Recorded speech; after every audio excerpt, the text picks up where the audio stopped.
Eric Christopher Conn was once well known around Stanville, Kentucky for his successful law firm. He is now more well known for pulling off the biggest Social Security fraud scheme in U.S. history. Conn was born in Pikeville, Kentucky in 1960 to a family with a long history of practicing law in the area. He obtained a bachelor's degree from University of Kentucky in 1982. He went on to get his Juris Doctor degree from University of Akron School of Law in 1987. Conn started his legal career that same year specializing in Social Security disability claims. He opened his own practice in 1993 in Stanville, Kentucky. Known for his aggressive marketing tactics, he quickly climbed his way to the top, becoming one of the top disability lawyers in the entire United States. His clientele spanned the entire country. He used the name Mr. Social Security on things such as billboards, radio, and television ads. I mean, check out how goofy this is.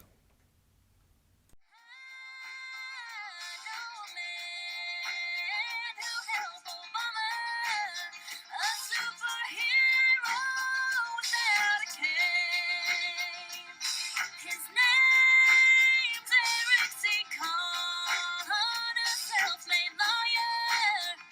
He learned Spanish off of a tape. He learned Spanish off of a tape.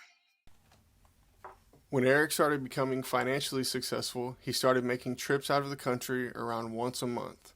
He would go to places such as Colombia, Russia, Ecuador, and Thailand to chase after young women. He would frequently get married. Rumors have it that he was married a minimum of a dozen times. So for those of you that aren't familiar, the way Social Security disability is supposed to work is the working class pays Social Security taxes. That goes into a fund. A portion of this fund goes to people receiving disability that have been paying into this fund, but can no longer work for various reasons.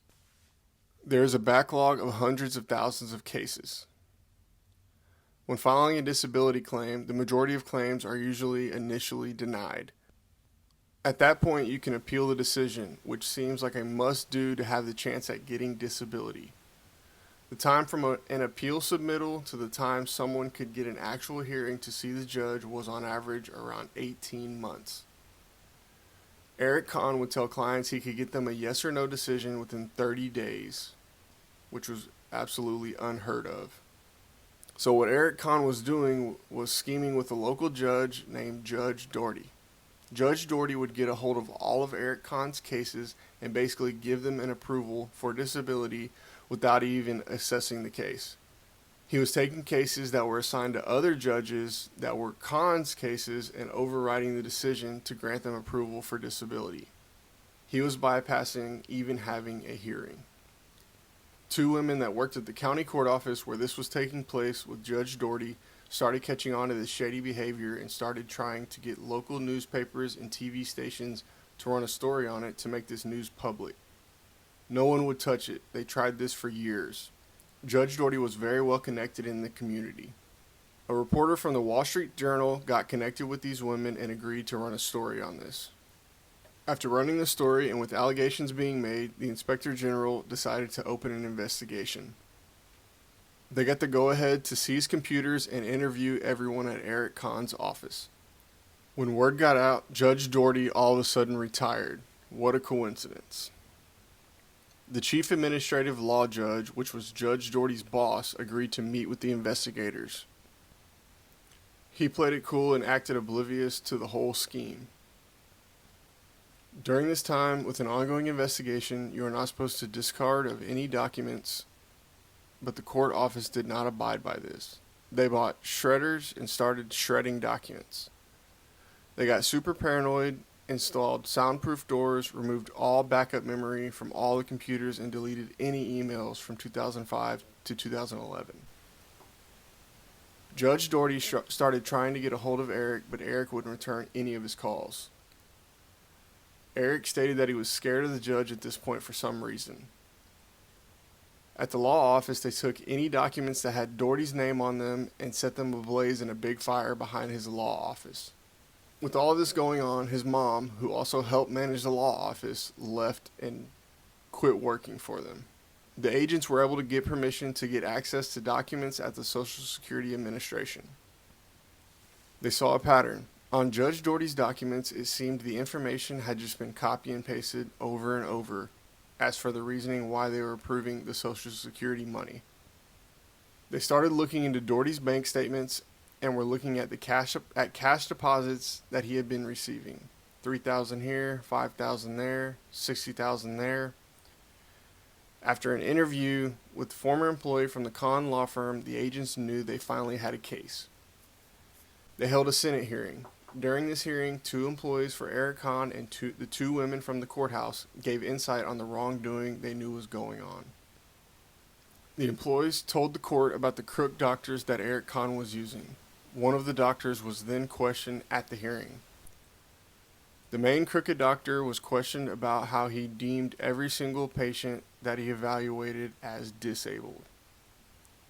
After this, the chief administrative judge tried to get one of the women fired by getting someone to secretly record her and say she was out and about running around the town instead of working at home on her flex day, which is one of the days of the week where she works from home.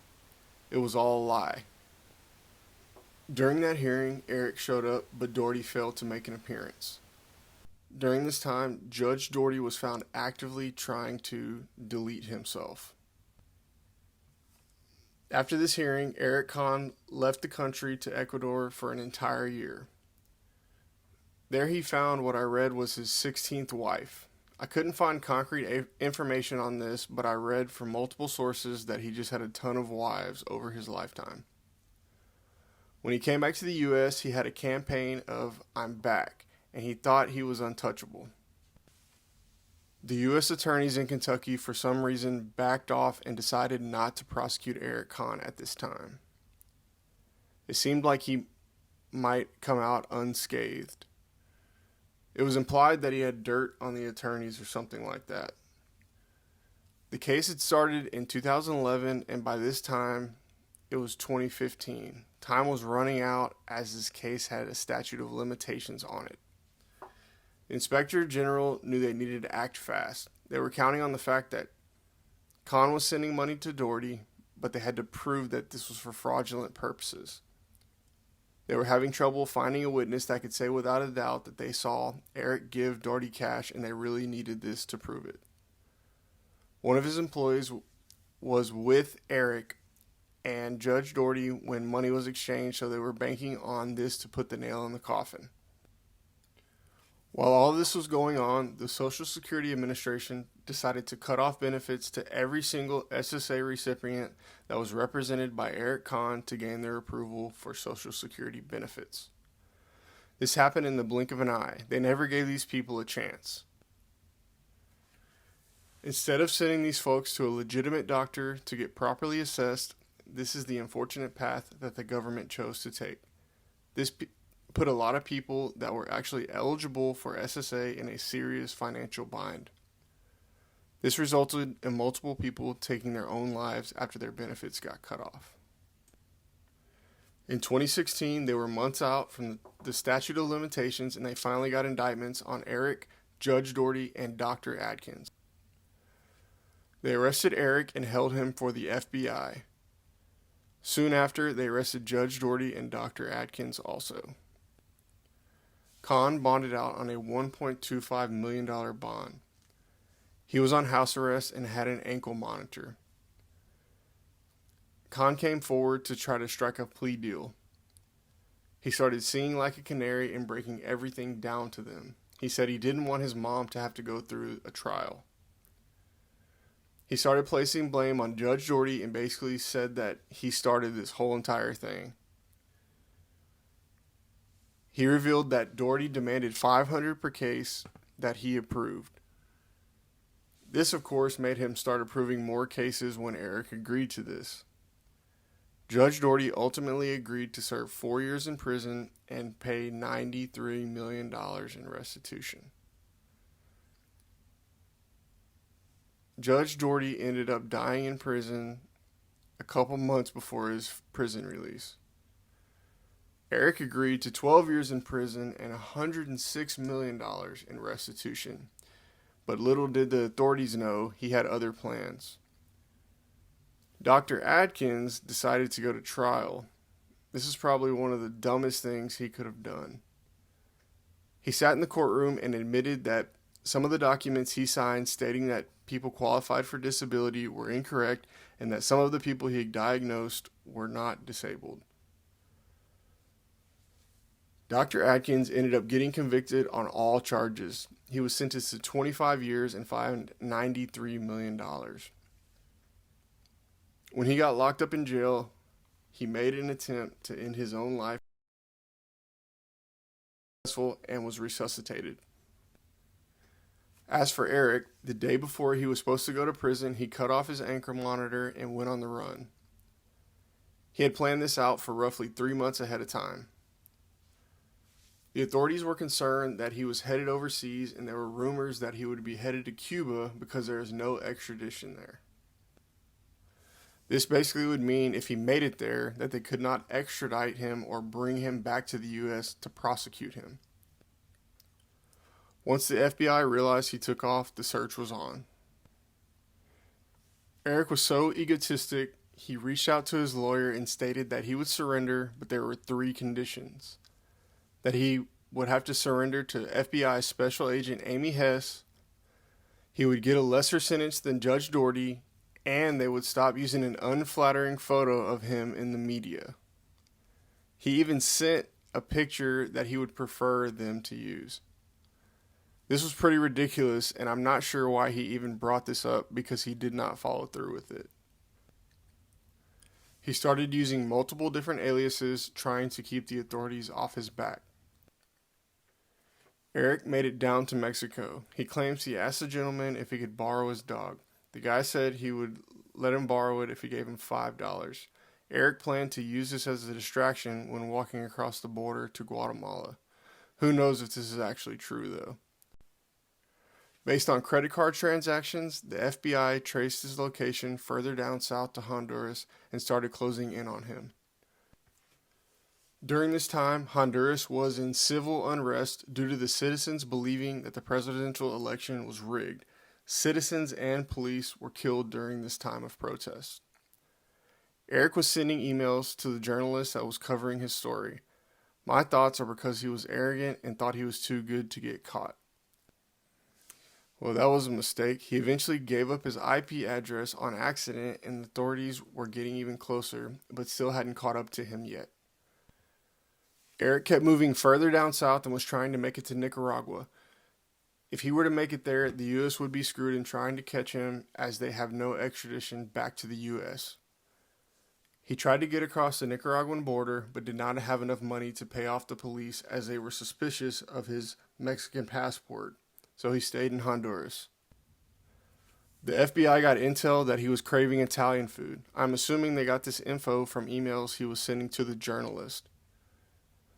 There were 2 Italian restaurants in the town of La Ceiba where they assumed he was at. One of them was a Pizza Hut, of all places, and that is exactly where they found him. This part of the story was fairly uneventful. The FBI agent walked in, saw him, called his name, and apprehended him with no issues. Eric was on the run for 6 months before he got caught. It seemed he was almost relieved at this point. In his unofficial manifesto, he justified his actions by saying the Social Security system was broken. The only comment he made to the media when he landed in the U.S. was that it was good to be home. In 2018, Eric Conn was ultimately sentenced to 27 years in prison and ordered to pay $106 million in restitution. Was he a modern-day Robin Hood, or was he evil? Tell me what you think in the comments. Thanks for watching. Peace.